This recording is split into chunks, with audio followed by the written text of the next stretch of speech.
Donne une bonne offrande d'acclamation à Jésus. Pousse des cris de joie pour le roi des rois. Si tu es heureux d'être dans sa présence, bien-aimé, tu peux le démontrer encore plus par tes acclamations. Veuillez vous asseoir dans la sainte et glorieuse présence de notre Dieu. Bienvenue dans la présence du Seigneur. Je veux bénir Dieu pour la vie de notre Père qui m'accorde ce soir le privilège de prendre la parole. Amen. Que Dieu bénisse son serviteur en la personne de notre Père. Que Dieu continue de l'arroser, que Dieu continue de l'élever. Est-ce que tu peux acclamer Dieu pour la vie de ton Père spirituel? Non, acclame bien pour sa vie. Quelqu'un a dit c'est une bibliothèque. Alléluia. Je veux bénir Dieu pour la vie du pasteur Ba. On peut acclamer Dieu pour sa vie. Un homme d'une certaine profondeur. Il y a mon ami le prophète Lago qui me dit souvent, ah, ton beau là c'est comme ça il prêche. J'ai dit, ah d'accord. Alléluia. Bénis Dieu pour la vie de Maman Fallé. Bénis Dieu pour la vie de chaque personne ici présent ce soir. Acclame le Seigneur pour ta propre vie.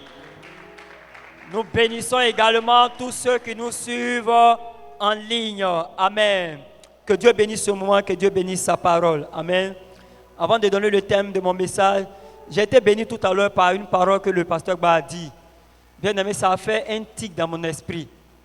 Il dit, un homme sage ne doit pas ignorer les desseins du diable. Je ne sais pas si quelqu'un a compris la partie. Vous savez, souvent quand on parle de sagesse, on est plus quoi? Focalisé sur la capacité de savoir quoi faire. Mais il dit, un homme sage ne doit pas quoi? Ignorer les desseins du diable. Bien aimé, tu n'as pas seulement que des amis, tu as des ennemis. Tu n'as pas seulement que des aides. Bien aimé, tu as des adversaires. Si tu ignores cela, on va vite te détruire dans cette vie. Alléluia. Donc la sagesse, c'est la capacité, bien aimé, de reconnaître qu'on a des amis, mais on a également des ennemis, qu'on a des aides, mais on a aussi des adversaires. Je prie que Dieu te donne, bien-aimé, la victoire sur toute forme d'adversité en cette saison dans le nom souverain de Jésus. Je dis que Dieu te donne la victoire sur toute forme d'adversité au nom de Jésus. Je parle ce soir sur grandir en sagesse. Grandir en sagesse. Mon texte d'appui, c'est le texte du moins de Luc chapitre 2, le verset 52. Grandir en sagesse. Luc chapitre 2, le verset 52. Je lis la parole du Seigneur. Il a dit, et Jésus, tu peux remplacer Jésus par ton nom. Et Jésus croissait en sagesse, en stature et en grâce devant Dieu et devant les hommes. J'aime ce que la version seconde 21 dit. La version seconde 21 dit, Jésus grandissait en sagesse, en taille. Vous voyez, dans la version seconde, c'est plus défini. Il grandissait comment? En sagesse, en taille et en grâce devant Dieu et devant les hommes. Je prie pour toi ce soir, bien-aimé, que tout aspect de ta vie qui a cessé de croître commence à croître à partir de ce soir dans le nom souverain de Jésus-Christ.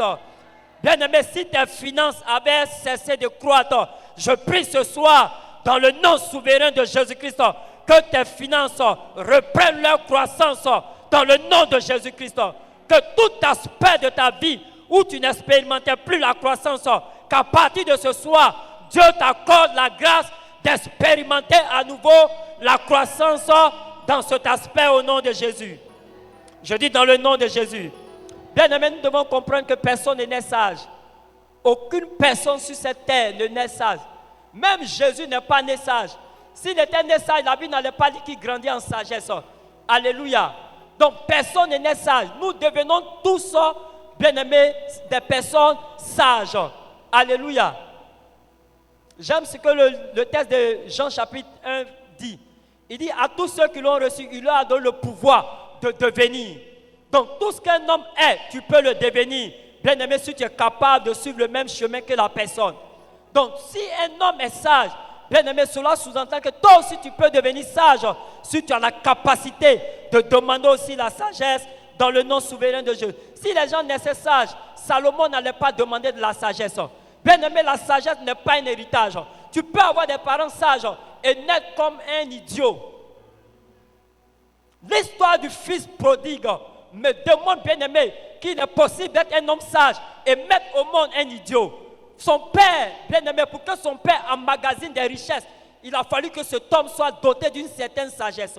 Un homme ne peut pas devenir riche, bien aimé, par un coup de chance. Tous ceux qui sont devenus riches dans ce monde par un coup de chance, il a fallu quelque temps pour qu'on les retrouve quoi? À la case de départ. On m'a parlé d'un gars qui a gagné au loto. Mais au-delà du témoignage qu'on m'a donné, moi-même j'ai vu quelqu'un, Billy, un homme, papa, ce gars a gagné 23 millions au PMU. 23 millions. Je ne parle pas de quelque chose qu'on m'a raconté, je le connaissais à un bon village. 23 millions PMU. En 2 ans, Billy était devenu pauvre. La dernière fois que j'ai vu Billy, Billy faisait kabakourou, il fabriquait kabakourou. 23 millions. Lorsqu'il a eu les 23 millions, il changeait femme comme on change de vêtements. Il changeait de voiture comme on change de vêtements. Aujourd'hui, il a une BM, demain il a telle marque. Aujourd'hui, tu le vois avec une fille claire, demain tu le vois avec une fille noire. Billy a été ruiné. Alléluia. Donc, bien aimé, pour que quelqu'un parvienne à la richesse, cette personne doit être dotée d'une certaine sagesse. Donc, le père du fils prodigue est devenu un homme riche par sa sagesse. Malheureusement, il avait un fils qui était un idiot. Lorsque ce fils allait réclamer sa part d'héritage que son père lui a donné, bien aimé, au lieu de fructifier et de parvenir à la richesse de son père, tout ce qu'il a fait, la Bible déclare qu'il n'a fait que dilapider. Lorsque tu vois un homme qui est incapable de fructifier le peu qu'on met en ses mains, mais qui ne pense que dépense, c'était quelqu'un qui manque de sagesse. Une personne qui ne pense que dépense manque de sagesse. Une personne qui ne pense pas épargne, qui ne pense pas fructifier ce qu'il gagne, manque de sagesse. Il n'y a rien qui peut expliquer cela. Alléluia. Salomon était conscient que personne n'est sage. C'est pourquoi lorsqu'il devient roi, bien aimé, lorsque Dieu apparaît à Salomon, qui lui dit, demande-moi une chose, et je suis prêt à l'accomplir. Salomon dit, donne-moi la sagesse. Il a reconnu qu'il a eu un père qui était quoi? Quand même sage. Mais Salomon a compris que la sagesse n'est pas un héritage. Ce n'est pas parce que son père David était un homme sage qu'automatiquement lui, Salomon, il serait un homme sage. Il a dit à Dieu, donne-moi la sagesse. La sagesse pour conduire ton peuple. La sagesse pour diriger ce peuple-là. Je prie que Dieu te donne la sagesse au nom de Jésus. Je prie que Dieu fasse de toi un homme et une femme sage dans le nom souverain de Jésus-Christ. La Bible parlant de Jésus dit qu'il croissait en sagesse. Bien aimé, cela sous-entend qu'il n'y avait pas seulement que son âge qui augmentait avec le temps, mais sa sagesse aussi augmentait avec le temps. Il y a 2 aspects de notre vie, bien aimé, selon ce texte que nous venons de lire, qui ne doivent pas cesser de croître. Bien aimé, c'est l'aspect, sinon c'est le domaine de la sagesse et le domaine de la grâce. Tu ne dois pas cesser de grandir en sagesse, tu ne dois pas cesser de grandir dans la grâce. En ce qui concerne la taille, bien aimé, lorsque tu atteins les 21 ans, tu ne peux plus grandir.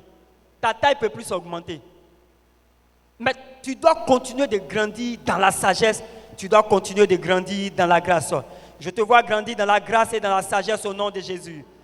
Je dis, je te vois grandir dans la grâce et dans la sagesse au nom de Jésus.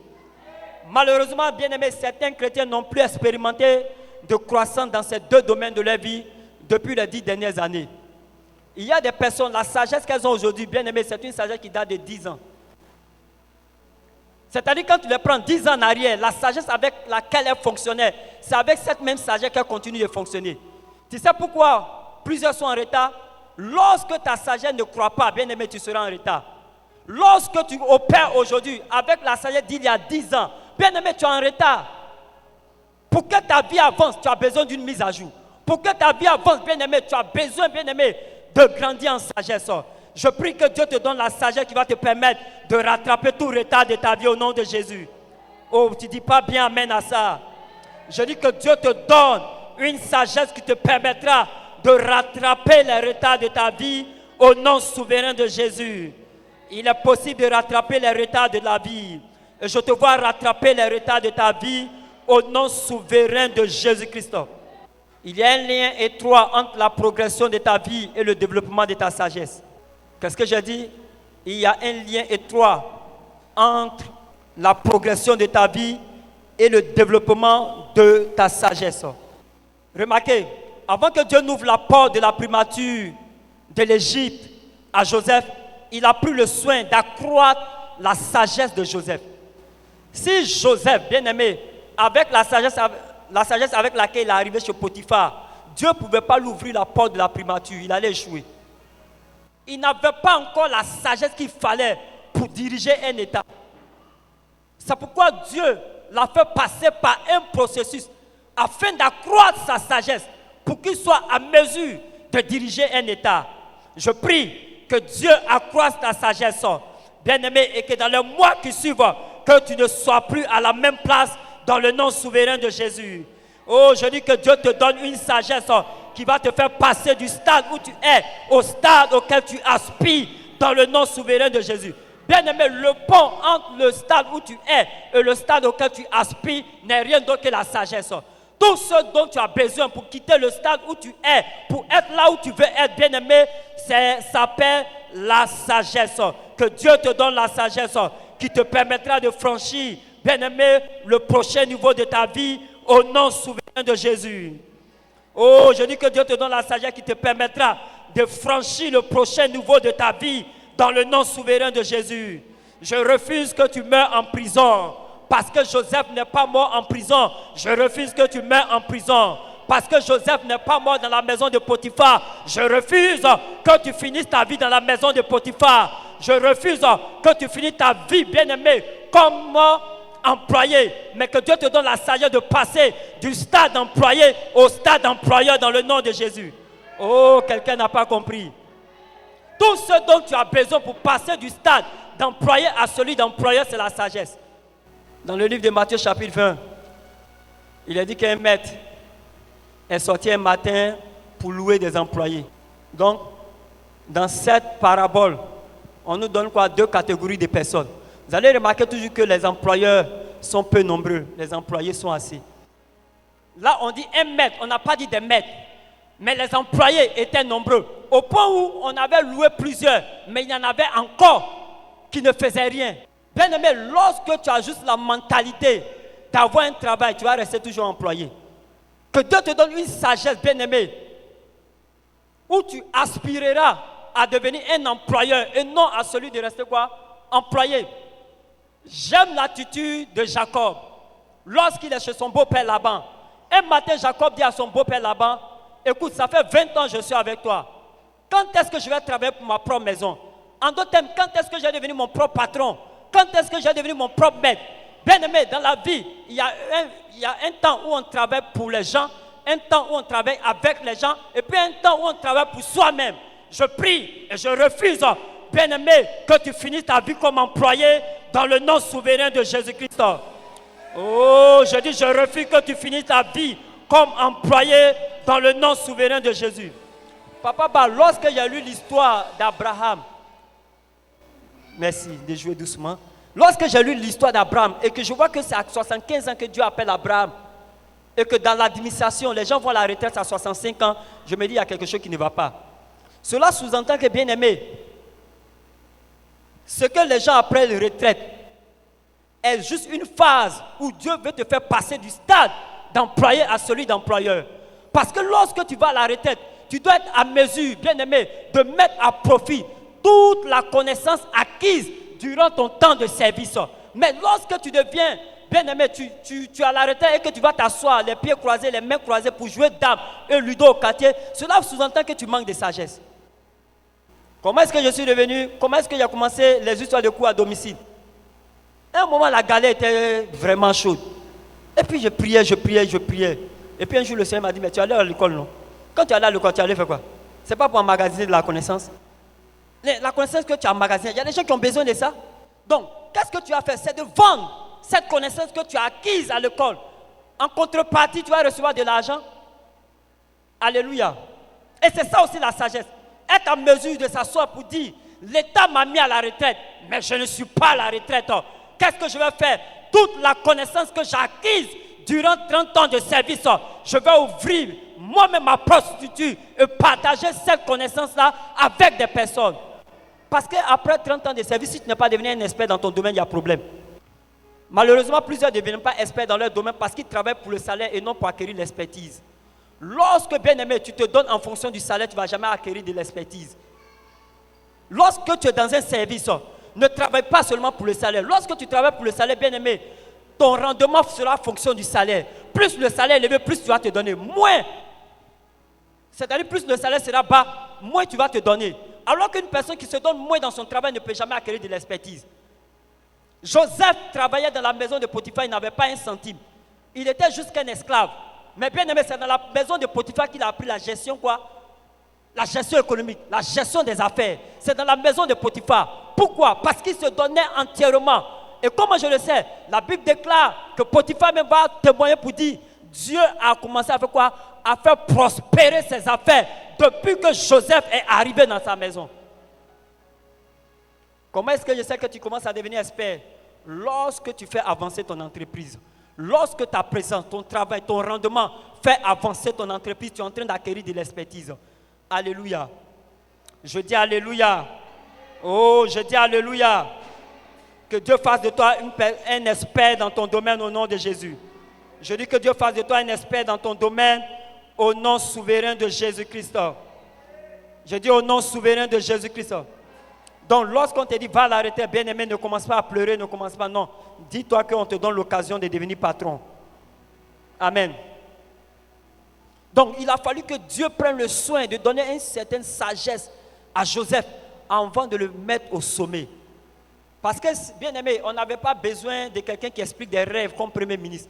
On avait besoin de quelqu'un qui est capable de gérer à la fois les hommes et l'économie. On n'avait pas besoin de quelqu'un qui va venir dire non, oui, tu as rêvé et puis expliquer. Mais lorsqu'il finit d'expliquer le rêve, maman fallait. On l'a appelé pourquoi? Pour expliquer un rêve. On ne l'a pas appelé pour résoudre le problème. Je ne sais pas si vous avez bien lu votre livre. On l'a appelé pour expliquer le rêve. Maintenant, Joseph, quand il finit, en tant qu'un expert, lui-même maintenant, il fait quoi? Il se présente. Il dit que Pharaon cherche un homme intelligent et sage. Voici ce qu'il doit faire pour sauver la nation. Pharaon n'avait pas demandé ça. On allait faire sortir Joseph de prison pour qu'il vienne expliquer le rêve de Pharaon. Maintenant qu'il finit d'expliquer le rêve de Pharaon, il se présente de manière sous-attendue. Il est en train de dire à Pharaon, écoute, tu as devant toi quelqu'un qui peut résoudre le problème. Est-ce que tu as assez d'expertise? Parfois on se plaint, on dit non, les opportunités ne viennent pas. Mais si l'opportunité vient, est-ce que tu es prêt à la saisir? Est-ce que tu as assez d'expertise pour saisir l'opportunité? Alléluia. Je dis Alléluia. Je ne sais pas pourquoi le Seigneur m'a envoyé là-bas, mais je sens que Dieu veut parler à quelqu'un ce soir au nom de Jésus. Oh, je dis, je sens que Dieu veut parler à quelqu'un ce soir dans le nom de Jésus. C'est quoi la sagesse? Bien aimé, d'un point de vue biblique, la sagesse, c'est la mise en pratique de la connaissance. Il y a une différence entre la sagesse et l'intelligence. C'est pourquoi lorsque vous lisez la Bible dans le livre des Proverbes, vous allez voir toujours que lorsqu'on parle de sagesse, on parle d'intelligence. Ça veut dire que les deux choses sont différentes. Une personne est qualifiée d'intelligente parce qu'elle détient de la connaissance. Mais celle qui est sage sait comment employer cette connaissance-là. Vous savez, beaucoup de personnes ont des connaissances, mais elles ne savent pas comment les employer. C'est comme en mathématiques. Bien aimé, le fait de maîtriser un théorème n'est pas suffisant pour avoir de bonnes notes. Je parle sous le regard de quelqu'un qui a eu de bonnes moyennes en mathématiques aussi. Alléluia. Tu peux maîtriser le théorème de Pythagore, mais lorsqu'on va mettre un triangle rectangle devant toi, et avec un exercice, est-ce que tu seras à mesure de faire sortir le résultat à partir du théorème? Donc, si tu connais le théorème, que tu ne maîtrises pas son application, bien aimé, tu n'es pas sage. Donc, la sagesse, c'est la capacité de mettre en pratique la connaissance acquise. La sagesse, c'est la capacité de savoir quoi faire dans chaque situation et dans chaque saison. Note cela.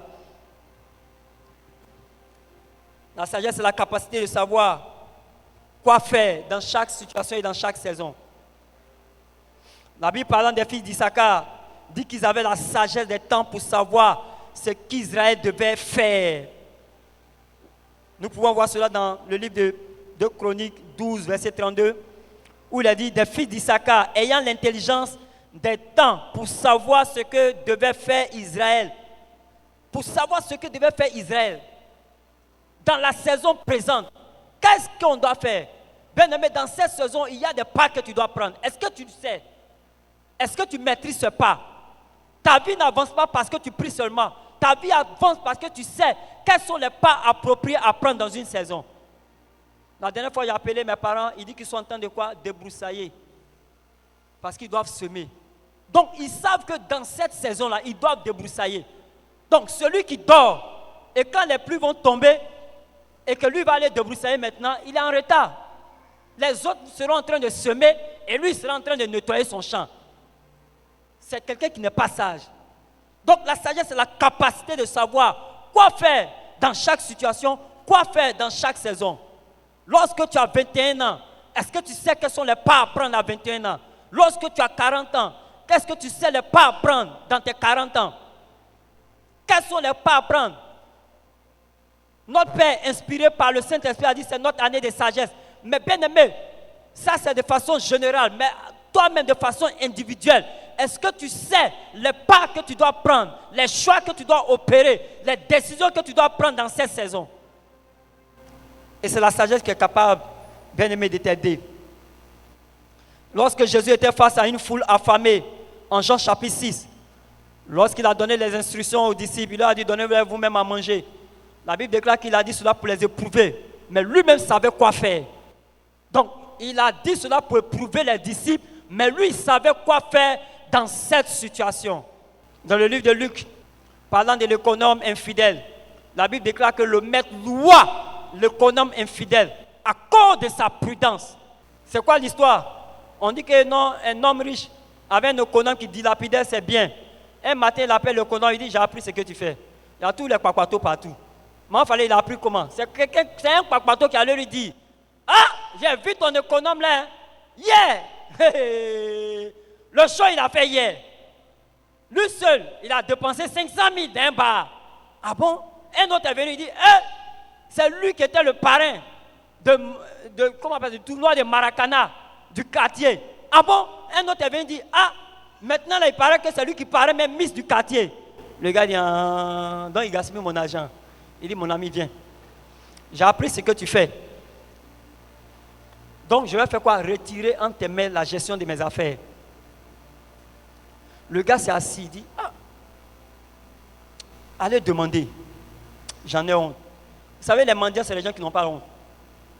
Parce que mendier, c'est perdre ta dignité. Bien aimé, si tu es quelqu'un qui tient à ta dignité, tu ne vas pas accepter de mendier. Il dit, je tiens trop à ma dignité, donc je refuse de mendier. Il a regardé, il dit, retenez à la terre, allez labourer. Il dit, ça là, je ne peux pas. Il dit, je sais ce que je vais faire. En d'autres mots, il est en train de dire, quand on va me renvoyer là, je sais comment je vais faire et je vais continuer de vivre. J'ai envie de poser la question à une personne. Si aujourd'hui tu perdais ton emploi, est-ce que tu sais comment tu vas faire pour payer tes factures?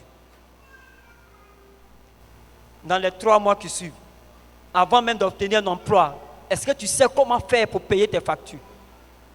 C'est pour cela que, bien aimé, ici intervient la loi de l'épargne. Bien aimé, la vie admet des imprévus. Et un homme sage, bien aimé, doit se préparer à faire face aux imprévus de la vie. Lorsqu'une personne vit sans se préparer à faire face aux imprévus de la vie, ce n'est pas une personne sage. C'est une personne qui manque de sagesse. Il y a des problèmes qui arrivent sans que, bien aimé, personne ne va dans une boutique frapper pour dire je veux problème. Mais il y a des situations qui tombent sur toi comme ça. Tu n'as pas préparé la maladie d'un enfant, un décès dans la famille, où on te sollicite. Tu es obligé de faire face. Alléluia. Je dis Alléluia. Donc le monsieur dit, je sais ce que je vais faire. Je prie que Dieu te donne la capacité de savoir quoi faire dans chaque situation qui se présentera à toi. Que Dieu te donne la capacité de savoir quoi faire dans cette saison de ta vie au nom souverain de Jésus. Bien aimé, nous sommes tous réunis ici, mais nous ne sommes pas dans les mêmes saisons de notre vie. La Bible, il y a un temps pour semer, il y a un temps pour moissonner. Certains sont dans la saison de semer, d'autres sont dans la saison de moissonner. Donc, tu ne peux pas comparer ta vie pendant que toi, tu es dans la saison de semer à celui qui est dans la saison de moissonner. Ce genre de comparaison souvent amène les gens à croire que Dieu les a abandonnés. Dieu ne t'a pas abandonné. Chaque personne a sa saison. Alléluia. Je dis alléluia. Donc que Dieu te donne la grâce de savoir quoi faire dans le nom souverain de Jésus-Christ. Venons-en maintenant aux différents types de sagesse. Je veux partager avec vous les différents types de sagesse. Nous pouvons le voir dans le livre de Jacques chapitre 3, le verset 15. Jacques chapitre 3, le verset 15. Jacques chapitre 3, le verset 15. Il dit, cette sagesse n'est point celle qui vient d'en haut, mais elle est terrestre, charnelle, diabolique. Bien aimé, le premier type de sagesse que nous avons, c'est la sagesse diabolique. L'ordre que je donne n'est pas forcément l'ordre chronologique. Pour dire que non, c'est la première sagesse, c'est la sagesse diabolique. Non, non, non. Donc la sagesse diabolique. Lorsque nous parlons de sagesse diabolique, nous parlons de sagesse empreinte de méchanceté. Et c'est Satan qui en est le père de ce genre de sagesse. Bien-aimé, lorsqu'une sagesse te pousse à faire le mal, elle n'est rien d'autre qu'une sagesse démoniaque. Toute sagesse qui te pousse à détruire la vie des gens, toute sagesse qui te pousse à faire du mal, n'est rien d'autre qu'une sagesse démoniaque, une sagesse diabolique. Romains chapitre 1, le verset 30 dit, il y a des personnes qui sont ingénieux au mal. Lorsque la Bible parle d'ingénieux au mal, la Bible parle des gens qui sont sages pour le mal. Il y a des personnes qui ont une sagesse pour le mal. Pas une sagesse pour le bien, mais une sagesse pour le mal. Une sagesse pour détruire la vie des gens. Une sagesse pour détruire la réputation des gens. Une sagesse pour ruiner le foyer des gens. Une sagesse pour plonger les gens dans des problèmes. Que Dieu te délivre de ce genre de personnes au nom de Jésus. Je dis que Dieu te délivre de ce genre de personnes au nom de Jésus. La deuxième sagesse, bien aimée, c'est la sagesse humaine. Lorsque je parle de la sagesse humaine, c'est la sagesse qui découle de l'expérience. La sagesse qui découle du nombre d'années. Job 32, verset 7, il dit, je disais en moi-même, les jours parleront. Le grand nombre des années enseignera la sagesse. La sagesse de l'expérience. Pour ceux qui étaient là, je crois le dimanche passé, où Daddy a pris Memegba, il a dit, avec son âge là, il y a des choses qu'elle est capable de nous enseigner. De nous dire, dans la vie, ne fais pas ci, ne fais pas ça, fais comme ci, et tu vas réussir. Bien aimé, ce n'est pas la sagesse divine, c'est la sagesse de l'expérience. C'est la sagesse de l'expérience. Dans certaines familles, on te dit, non, quand tu vois une femme qui est comme ci, comme ça, ne le pousse pas. C'est une femme à problème.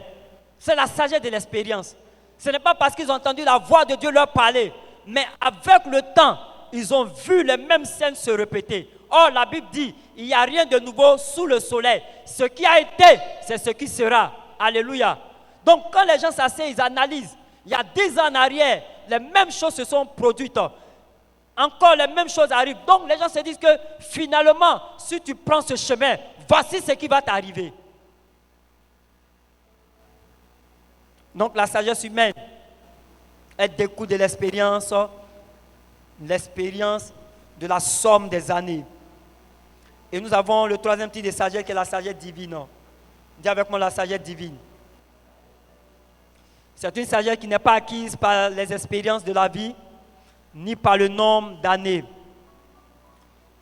La sagesse divine est une sagesse qui est donnée par Dieu. C'est le type de sagesse que Salomon a obtenu lorsqu'il a adressé sa prière à Dieu. C'est le type de sagesse que Jésus a manifesté.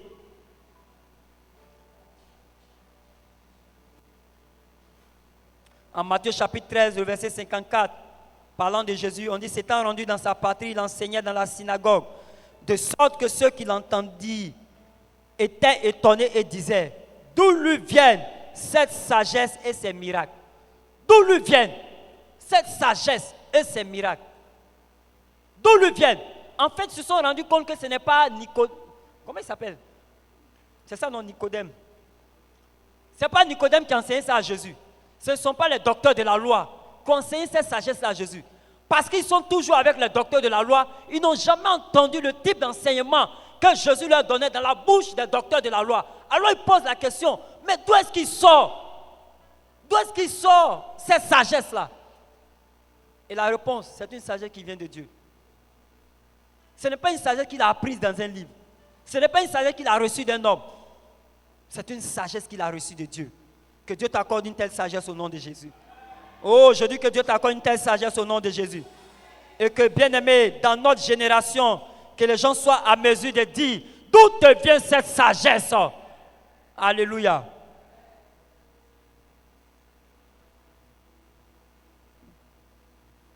C'est le type de sagesse que Paul enseignait.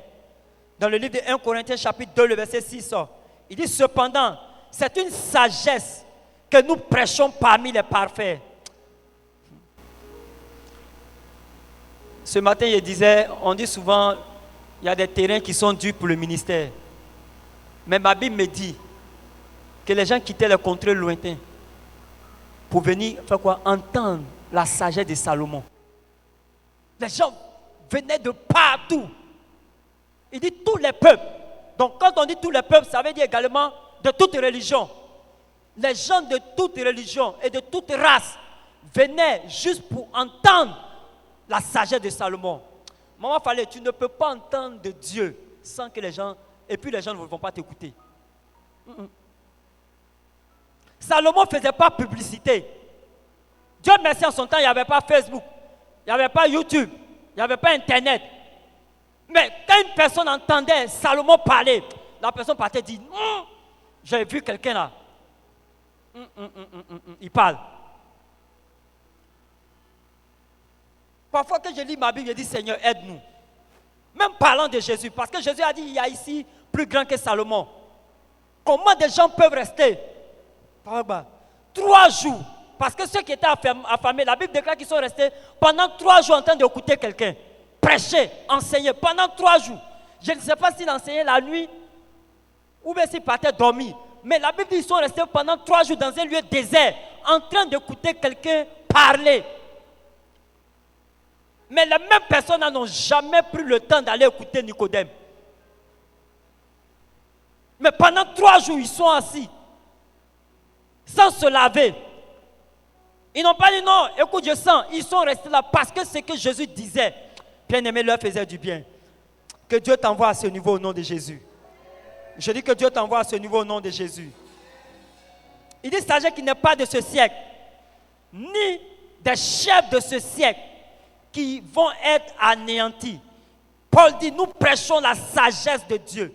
Nous prêchons, non pas les Écritures, nous prêchons la sagesse de Dieu. Il dit mystérieuse et cachée, que Dieu, avant les siècles, avait destiné pour notre gloire. Quelque part, il va dire quoi? C'est une sagesse qui enseigne le Saint-Esprit. Donc, ce n'est pas une sagesse, bien aimée, qui est enseignée par des hommes, mais par le Saint-Esprit. Je prie que Dieu te connecte à une telle sagesse dans le nom souverain de Jésus. Comment accroître sa sagesse? Puisque nous parlons de grandir en sagesse. Le premier élément, c'est de fréquenter les personnes sages. Proverbe chapitre 13, verset 20, il dit, celui qui fréquente les sages devient sage. Mais celui qui se plaît avec les insensés s'en trouve mal. Donc la meilleure façon d'accroître ta sagesse, bien aimée, c'est de fréquenter les personnes sages. Il est dit que le fait aiguise le fait. Donc plus tu fréquentes les personnes sages, plus ta sagesse va s'accroître. Le deuxième élément, bien aimé, c'est d'exercer la réflexion. Exercer la réflexion est devenu un exercice difficile pour les chrétiens de nos jours. Un jour, je me suis assis puis j'ai analysé. Il dit, nous les chrétiens, on jeûne et on prie pour avoir des choses que les païens ont sans jeûne et prière. Ça veut dire qu'il y a quelque chose qui ne va pas chez nous. Moi, je ne sais pas si tu as vu. Est-ce que jeûner pour certaines choses est mauvais? Mais les païens ont compris qu'il y a des choses qu'on obtient pas par le jeûne uniquement et la prière. Il y a des actes à poser. Mais nous, on jeûne pour tout et pour rien. Juste parce qu'on refuse de réfléchir. Alléluia. Proverbe 7, verset 20 dit, celui qui réfléchit sur les choses trouve le bonheur. Il n'a pas dit celui qui prie. Celui qui réfléchit. Est-ce que la prière est une mauvaise chose? La prière est une bonne chose. Mais il dit, celui qui réfléchit sur les choses trouve le bonheur. En d'autres termes, trouve des réponses. Celui qui réfléchit. Il Il a dit qu'un jour, parlant de... C'est Jacob, si je ne me trompe pas, on dit un jour il allait dans les champs, Jacob ou Isaac, pour aller méditer. Méditer, ça veut dire quoi? Il allait réfléchir, il allait rester seul pour réfléchir, pour trouver des solutions aux situations de sa vie. Bien aimé, il est bon de prier, mais il est bon parfois de rester seul et de réfléchir à ta situation. Dans le livre de Actes chapitre 10, pendant que Pierre était en train de réfléchir à la nappe qui descendait du ciel avec toute la nourriture impure, la Bible déclare qu'il a entendu la voix du Saint-Esprit. Pendant que tu seras en train de réfléchir, tu vas entendre la voix du Saint-Esprit. Alléluia. Et la troisième condition, c'est de demander à Dieu d'accroître ta sagesse. Il dit, quelqu'un parmi vous manque-t-il de sagesse? Qu'il la demande à Dieu. Alléluia. Donc, la troisième condition, c'est de demander, Seigneur, accrois ma sagesse. Accrois ma sagesse. Vous savez, depuis qu'on a commencé l'enseignement ce mois, quand je rentre à la maison, je m'assois et dis, Seigneur, dans tel domaine, dans moi, mais c'est qu'il n'y a pas de sagesse là-bas. Donne-moi la sagesse. Donne-moi la sagesse. Donne-moi la sagesse. Donne-moi la sagesse. Je suis devenu papa aujourd'hui. Je n'ai jamais éduqué un enfant. Donc, il y a besoin de sagesse pour éduquer Blessing. Parce que le type d'éducation que mon père m'a donné, est-ce que ça va fonctionner avec Blessing? Non. Les générations ne sont pas les mêmes. Donc, si tu ne sais pas adapter les choses, que je veux forcément prendre mon père qui passait son temps à chicoter les gens pour chicoter Blessing, il y a des fois chances que ça ne marche pas. Il a fait ça marcher sur moi, mais est-ce que ça va marcher sur Blessing? Donc, Seigneur, donne-moi la sagesse. Pour que sa génération, son époque là, comment je dois faire? Souvent, il lui dit, il ne faut pas faire tes chicoter, hein? Et puis elle fait. Donc, ça veut dire que chicote même là. Alléluia. Que Dieu nous bénisse. Je dis que Dieu nous bénisse. Tu vas lever la voix, tu vas dire, Seigneur, accrois ma sagesse. Accrois ma sagesse. Prie le Seigneur.